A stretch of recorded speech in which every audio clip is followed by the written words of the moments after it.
I was going to rip his heart out. I'm the best ever. I'm the most brutal and vicious and most ruthless champion there's ever been. There's no one can stop me. Lynx is a conqueror. No, I'm Alexander. He's no Alexander. I'm the best ever. There's never been anybody as ruthless. I'm Sonny Liston. I'm Jack Dempsey. There's no one like me. I'm from their claw. There's no one that can match me.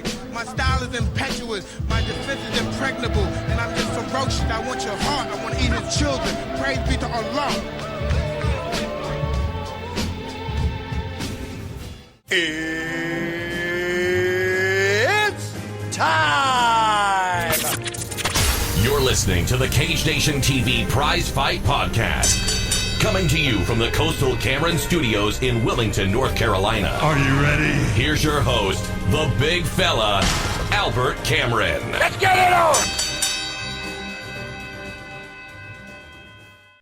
Thank you, everyone, for joining us for the Prize Fight Podcast. I'm your host, the big fella, Mr. Albert Cameron. February 25th in Pittsburgh, Pennsylvania, Pinnacle Boxing Championships is going to be making their return, and we couldn't be more excited about it. Bill Hutchinson's on the card. I believe Greg Rudolph. One of the big news was the Death Star Worthy is going to be taking on Darnell Pettis. Now, one of the fights I'm looking forward to the most is the Bionic Fist of Justice. Mr. Dann Cucuta will be making his pro boxing debut. Today on the Prize Fight Podcast, Dan was nice enough to call in and talk to us about some stuff. You know, I followed the man's career quite extensively, and in this interview, I learned a lot about the man known as the Bionic Fist of Justice. You want to head on over to PinnacleBoxingChampionships.com. Ticket information there. Like him on Facebook. Pinnacle is doing some fantastic stuff with boxing in the Pittsburgh area. Huge fight card on its way. It's coming. Do not miss it. If you can be in Pittsburgh on February 25th, hard-hitting boxing action's coming. Now, again, we want to thank Dan for appearing on the Prize Fight Podcast. Some of the audio got a little weird on me. A little bit of me talking over Dan. It didn't quite sync up the way I wanted it to, but you're not listening for me. Do not listen for me. You want to listen to the wealth of knowledge that Dann Cucuta has absolutely brought to this interview. The man's got a heart of gold, and his information is so fantastic and valuable. Coming up after the break, the Bionic Fist of Justice, Dann Cucuta, right here on the Prize Fight Podcast. Cage Nation TV is looking for bloggers and news contributors to help expand our reach into new markets. We're looking for writers to cover boxing, kickboxing, Muay Thai, traditional martial arts, wrestling, Brazilian Jiu-Jitsu, and mixed martial arts. If you're interested in this completely volunteer, unpaid opportunity, visit www.cagenationtv.com/opportunities or email a writing sample to cagenationtv@gmail.com. We're looking for folks with genuine enthusiasm for the combat sports who enjoy sharing their opinion.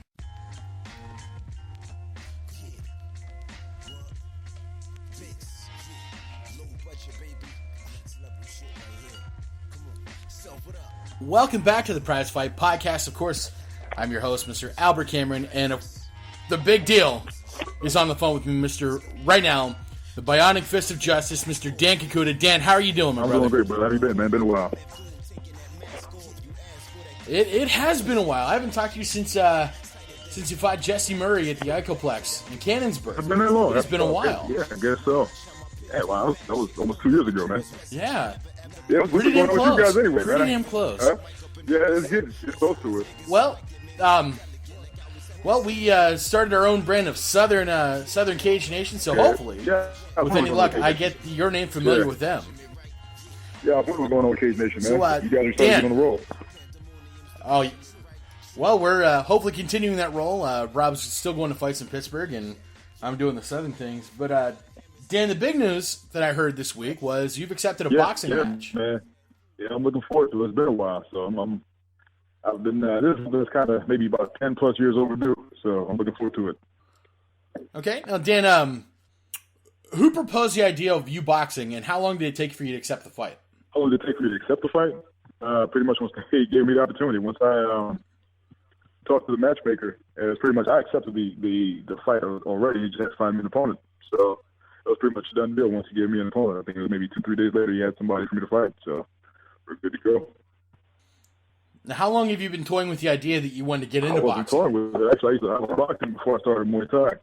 I'd probably boxed for about a good 9 years before getting back into martial arts and starting Muay Thai. So from probably about 99 till 08, all I did was box, just in amateur. But I was supposed to turn pro back mid 2000s, just had trouble getting the fight. Now, will your fight in February, the end of this month, it'll be a pro It'll fight? be a pro fight. That's fantastic. Now, Dan, as you're getting ready for your fight, what's the training camp been like? Has it been different for you not having to focus on the groundwork that you're just throwing hands at this point? No, not really, man. I feel comfortable in that regardless. Like I said, I was boxing for so long, man. It's, I can go back and forth between boxing, Muay Thai, MMA, like the type sparring and whatnot. If I'm doing Muay Thai, I don't have I don't think about taking somebody down. If I'm boxing, I don't even think about kicking or kneeing or elbowing somebody. It's just either one of them. So it doesn't matter. I feel comfortable in there for either one. I was boxing for so long against really good people, so and either realm. Well, that's actually What's that? There's actually a question I had planned for later, but since you brought it up, I'll go ahead and ask you. Just because I've never been in an active combat competition, and you're so well versed at kickboxing, how do you keep yourself in the mind frame of? You're breaking okay, up. Sorry. You mind repeating that? Oh, I'm sorry, Dan. How do you? Why are you in competition for boxing, and being that you're so well versed at Muay Thai?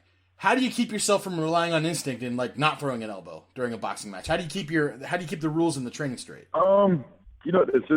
It's just something I just do. Honestly, I've gone from days where I've sparred just boxing and sparred Muay Thai, and back to back, 3 rounds of boxing, and even I do that here. Like when I'm running class, sometimes I'll have guys just boxing. So we get used to operating in all different realms. Where I have, and I've done that in my own training with my sparring, and it helps, my students to just work on just their hands. Sometimes we spar, do 5 rounds just hands, 5 rounds just throwing kicks, and you throw kicks, you don't throw punches. Just to get people used to that method, and that's it.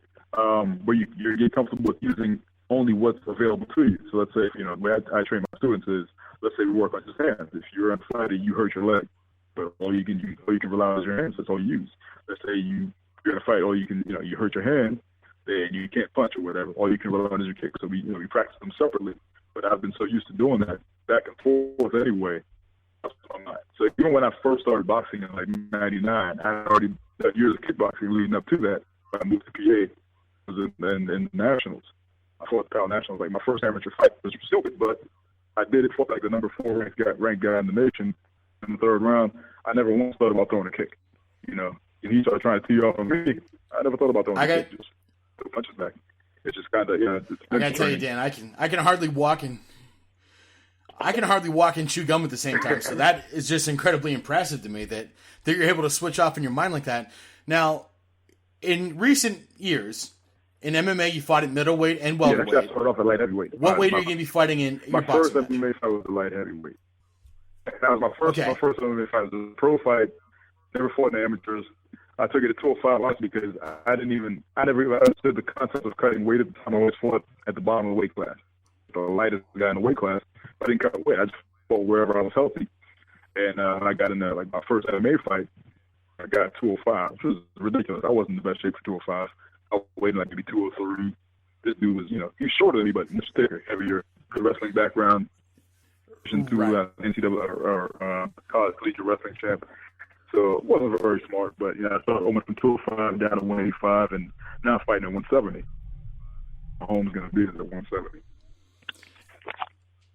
Now, your boxing fight, where's what weight class is that going to be at? The boxing match is going to be 185. I actually wanted to get it down a bit lower, 175, 178, but my opponent didn't want to go below 185.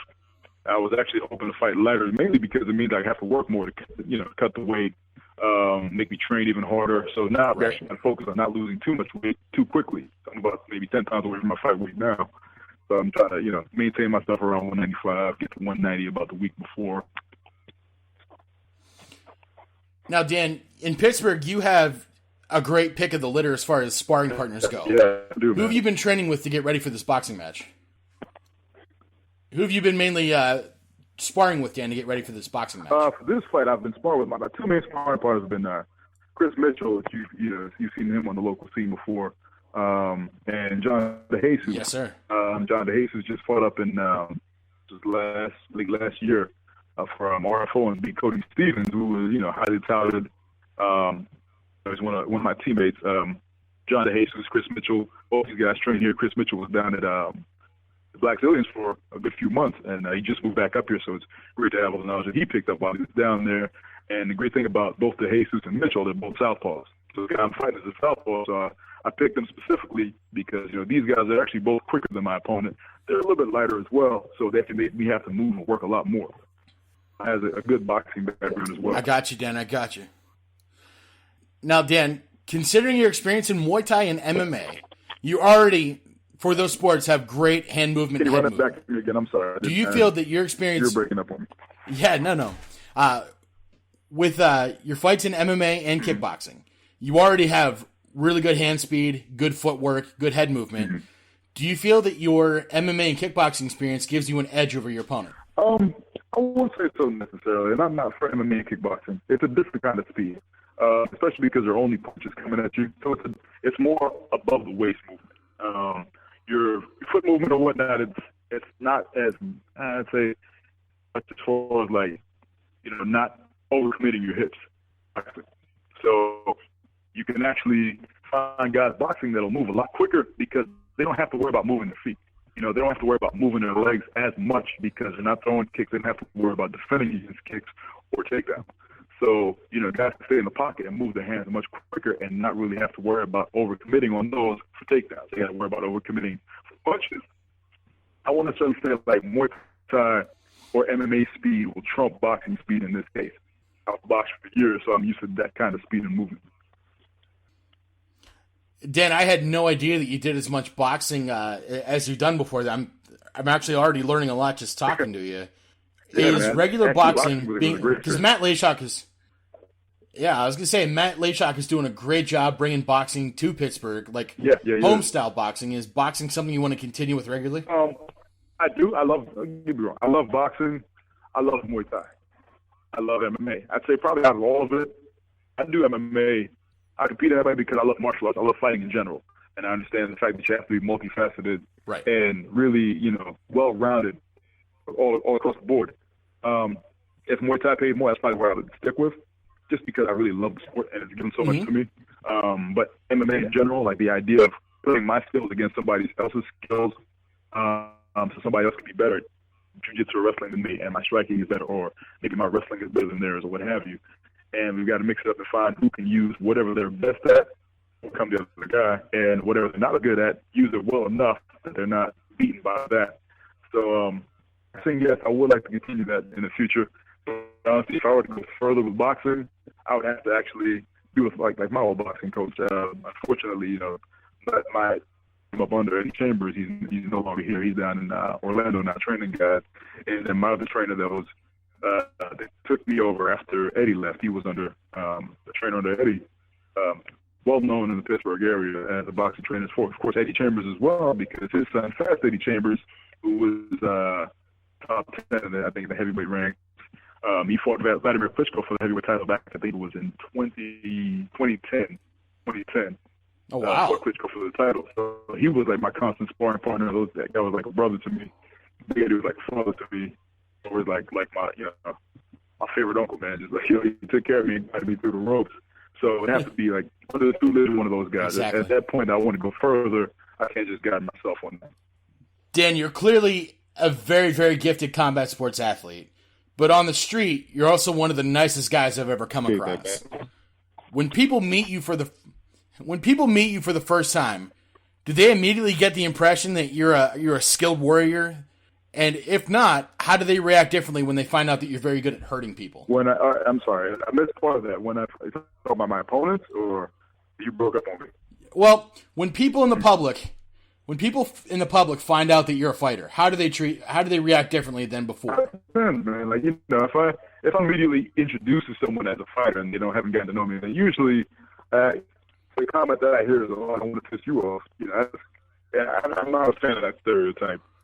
Generally, when people get to know me, they don't know I'm a fighter unless unless I'm wearing something that, something tap out related, which I rarely do, but, I got a couple of articles of clothing that I wear, not for the purpose of looking like a fighter, but I like the clothing. But for the most part, I guess, some people seem surprised by it because I am such a nice guy, and I'm pretty passive. I'm friendly.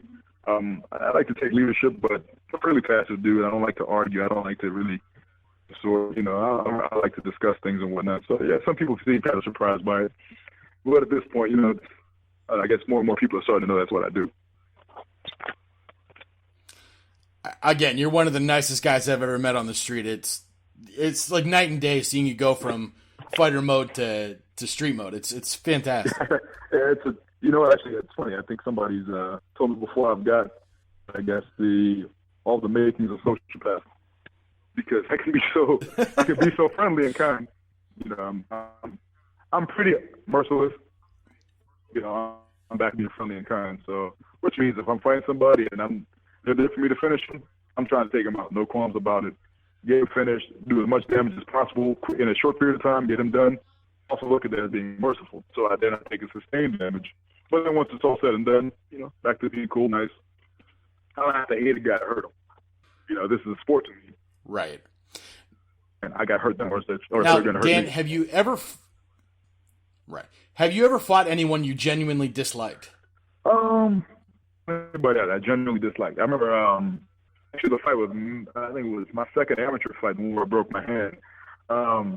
It was my second amateur fight, and I didn't generally dislike him at all. You know, I went up to shake his hand and whatnot. And of course, at the weigh-ins, he kind of got up in my face. And I didn't really sweat it then. You know, I was like, oh, okay. You know, like, and some guys do that. You know, stare down and whatnot because you're taking the picture for the camera. He kind of got up in my face and started looking down at me. I was like, okay. And then, you know, fight time, I'm still going to do what I'm going to do. Here's the thing. So if I'm fighting somebody I genuinely dislike, or I'm fighting somebody that I think is a really cool guy, either way, I'm going to try to hurt him. This isn't pro basketball. It's not football or baseball or whatever. You know, it's encouraged to hurt each other. So even if it's a guy I genuinely dislike, I'm going to do the same thing. I'm not going to go.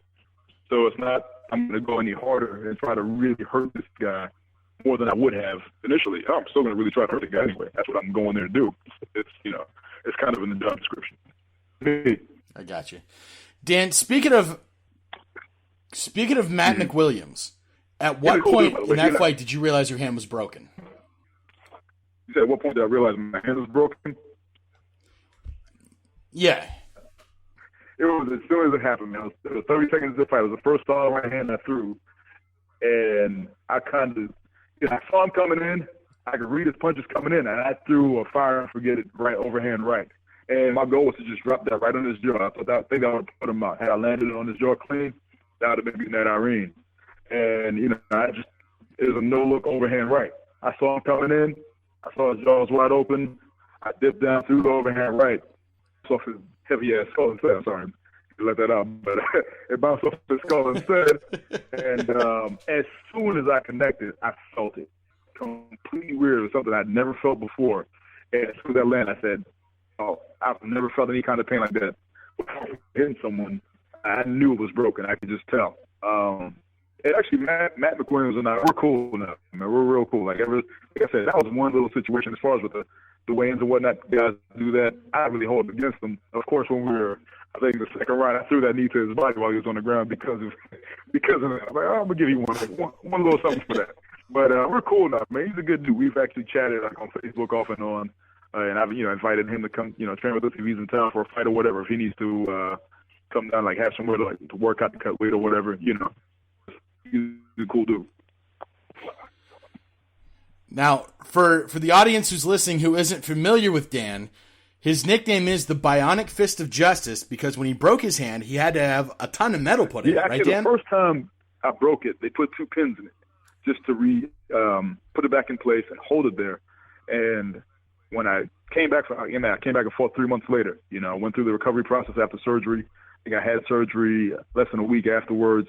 And I didn't go through what I need to let it heal properly or let myself heal properly. So I went through a bunch of stuff, man, in the process. I never took a break from training, even with a broken hand. I think after surgery, the week after, I was driving my son to New York for his 14th birthday with one hand. Then I come back a couple weeks after that. We were driving down to Orlando for Christmas to spend it with the family down there. Never took a break, man. I'm out running, lifting weights as best I can with a broken hand. Come back home, right back down to like grappling, rolling with one hand, like my hand's still in the sling, tucking it away, rolling with one hand. I never took a break. Came out, grabbed on my house. It was actually before I fought Jeremy Cucuta. Right after that, I had rhabdomyolysis like maybe less than a month before the fight, and I had to be hospitalized for the weekend, put on IVs and whatnot. Come back out, you know, had to lay low for a couple of weeks, do nothing at all. Yeah, I think this was maybe about 5 weeks to a month before I fought Cucuta. Came back, leading up to that fight, I had to take it light, be careful not to overdo it. But when I fought Jeremy Cucuta again, that's when I broke my hand the second time after, you know, the pins were taken out and stuff like that. And in the process of going to finish him, I think leading up to the finish, I dropped him with the right hand. It was a counter right hand. And in the process of going in to finish him, and I swarmed him with punches, one of those punches, I think, bounced off of his skull as well, or his shoulder, I don't know. He said he did remember taking one shot to the shoulder, like it turned red. It swelled up pretty badly after that. So that might have been the one that broke my hand. I think it was one that actually hit him on the dome with it. And I felt it. It was loose again. It wasn't like the first time where, you know, the bone was sticking up, like it made my skin sit upright, but I could feel it. I could feel that metacarpal moving again. So this time, that's when they went and put the plate in there. Ooh. So I got a small titanium plate on the back of my hand, very tiny. And hence the Bionic Fist of Justice. Yeah, I was hoping they'd give me like an entire, like, you know, exoskeleton hand. That would have been pretty cool. You're like, yeah, man. Awesome. I don't think they let me fight with it anymore, but I just maybe go out and be a superhero. So I'd go fight crime instead. Dan, you have a reputation for having just an extraordinary calm in the cage. I mean, even like if it looks like you're in trouble, you're not panicking, at least not outwardly. No, I don't panic. How do you keep that cool? And like, I think that's just me. That, for one thing, it's part of my personality. I'm, you know, outside the cage, outside the ring, in life in general, I'm a very calm person. It doesn't matter what's happening. I could be in a car flipping over, you know, about to fly over a bridge. I don't think I lose my cool. You know, I'd be trying to figure out how we're going to survive this, how I'm going to survive this. If my kids are in there, how I'm going to protect them and how we're going to survive. I don't think my emotions don't spike. So it's, even when I was younger, you know, I had a long fuse. I had a big explosion though back when I was younger. You know, if that fuse is pushed enough, you know, and I had a long fuse, but if I blow, I blow. Now I don't think I even go through that anymore. I don't, you know, it's just between the training, that was a good way of prepping me for life as well, because when I was younger, I'd always spar with bigger guys. I was the run of the group. You know, I was a teenager, 15, 16 years old, sparring with adults. You know, guys that outweighed me by 20, 30, 40, 50 pounds. And sometimes, you know, those guys would put it on me, but I'd stay in there. And I just become accustomed to it. So it's like, you know what, man, no matter what hardships life throws at me, whether it be in the ring, in the form of physical abuse, or outside, you know, financial issues, what have you, you know, I'm able to keep my calm and just kind of look for the solution instead of being delved in the problem and, you know, worrying about the current moment. No, I have to look for, you know, my way out of that tunnel. I'm looking for that light at the end of the tunnel, my way to get there. I'm solution focused. I got you, Dan. I'm a very big fan of your career, and two of the best fights I think you've had has been with Davis Horacio Jr. One in MMA, one in kickboxing. Yeah. Would you invite Davis into the boxing ring with you to fight? Absolutely. To box, yeah. Would you box with Davis Horacio Jr.? Yeah, Davis is my boy, man. He and I are cool, but yeah. And how do you? But definitely, yeah. The fights between you and Davis, I mean, are fantastic. You guys are both fierce competitors, but I mean, there's definitely a lot of love and respect between you two, and that's what really our sport's about. That is what our sport is about. A lot of people look at it as, you know, the bad boy, you got to hate the other guy stuff, man. But you know what? A lot of us are serious competitors and true martial artists. Everybody that's in this isn't just there to be a fighter. You know, we're fighters too, but we're martial artists. Right. You know, we respect the grind of our opponents. We respect the hard work they put in, man. And honestly, if it weren't for me having an opponent, I wouldn't have anyone to fight. So my opponent's got to come. He's got to train hard. You know what I mean? So I could exactly. I can train as hard as I want, but if I don't have someone else that's going to, for one thing, act professional, show up there, be in shape, make weight, and show up to give me a good fight, then we won't have these stories to talk about. You know, when they show up there, and it's one thing to get a cool knockout on a guy that just comes in totally unprepared, but, you know, how much credit do you really get for that? How much do you deserve? I can have some guys come off the street with no training and blast them out cold, and then, oh, well, you know, it was a spectacular-looking knockout. But, wow, no. So I respect but exactly. No I respect these guys, you know. I respect people that come in here and grind and put in the hard work, man. I respect the hard work. So these guys get my respect. But when we get in that cage and they lock that cage door, I have no respect. But from I got you. the time from first Dan, round to the end of the let's last round, or whenever I finish them, I have no respect for them. I don't respect what you do. I show them respect as making sure I'm not cocky or what have you, or not careless. But otherwise, I'm in there to take you out. Well, I mean, I'm running the risk of sounding like a nut hugger, Dan, but I mean, you do have a great combination of respect and confidence in yourself. It's never arrogant, but you're definitely confident. That's, I think, what makes your fights so exciting to watch. I appreciate that. Yeah, I think it was actually, as far as the confidence is concerned, that's something that's probably come along more so with age. There was a time I don't think I had that kind of confidence, even after I've been fighting for a while. And maybe it wasn't the confidence, the confidence in myself. I didn't think it kind of started coming along maybe more so as I started teaching. There was a time when I was younger, I was more insecure about myself, where I felt like I had to be perfect. If I wasn't, that people couldn't appreciate me, or people would think I'm a fraud. So I was always worried about if I lost a fight, and I think a lot of times I defeat myself mentally before going into a fight, because I always expect myself to be perfect. If I weren't, then, people would think, oh, that guy's not a real fighter. Fighters lose fights. It happens, Some of the best fighters get knocked out. Look at Anderson Silva. He's got knocked out. He's gotten stopped. He got handled by Daniel Cormier. Coming in there with no training, no preparation at all, just taking the fight on the last minute notice. But he's one of the greatest of all time. And that's inarguable, Exactly. So guys like that can go out there and lose, man. You got, guys get knocked cold. Sometimes a lucky shot just happens. But that's part of the game. It doesn't diminish you or your overall effect on, or your overall contribution to the fighting world because you lost once. That was something I had to come to terms with as I got older, and I actually developed that kind of confidence in myself. I was very self-depreciating at first. Anytime somebody would pay me a compliment, I didn't know how to handle it. I didn't know how to accept it. So if somebody would compliment me on something, I would immediately counter with something self-depreciating. If somebody talked about my skills, I would talk about places where I messed up, places where I have fault, mistakes I make. Somebody talk about my looks, I would discredit it by saying something else, talking about a physical imperfection of mine. And I had to kind of learn to just accept it and say, you know what, you are good enough. And Dan, that's why it makes me very happy that you are teaching, because that is definitely the kind of wisdom our youth of America needs Absolutely. today. I agree with you. What is your favorite part about teaching, Dan? I mean, what do you get out of it? I think I'm a martial arts nerd to begin with. I'm very exacting. I'm almost OCD with it, I'll say. So when I train it, what I get the biggest thrill out of is watching people become successful and perform well, doing things that I've helped them with. And it may not even be in the realm of martial arts, if it's someone's confidence improves. If I can see that improvement in their self-confidence. I've got a young lady that I train. She probably laughed at me calling her a young lady, but, since she started training with me, this is, I think, last summer. She's never done anything athletic in her life. She got into doing jiu-jitsu with her husband, and I had been training him in Muay Thai for maybe a year or so, and she came along and, started off like, 2 sessions a week and training privately, and then, moved up to 3. She's so, got kind of caught the bug for doing it, and I've just watched her skill level improve over such a short period of time, whereas she came in before and she felt so awkward, she felt she lacked confidence. She didn't want to, train in front of anybody. She felt she looked like she looked funny or whatnot.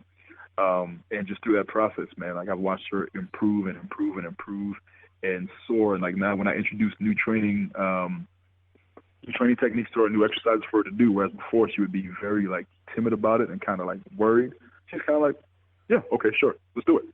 That kind of confidence where it's like, okay, let's just attack whatever it is. I'm not going to let that get the best of me now mentally. And I see that in her, even like her physical improvement. She's getting compliments about her arms and her build and stuff like that. She looks like an athlete. Whereas, like I said, she was never done anything athletic before, last year. I see that with a lot of people I train, just that quick improvement. And that really means a lot to me because that means they're taking it to heart.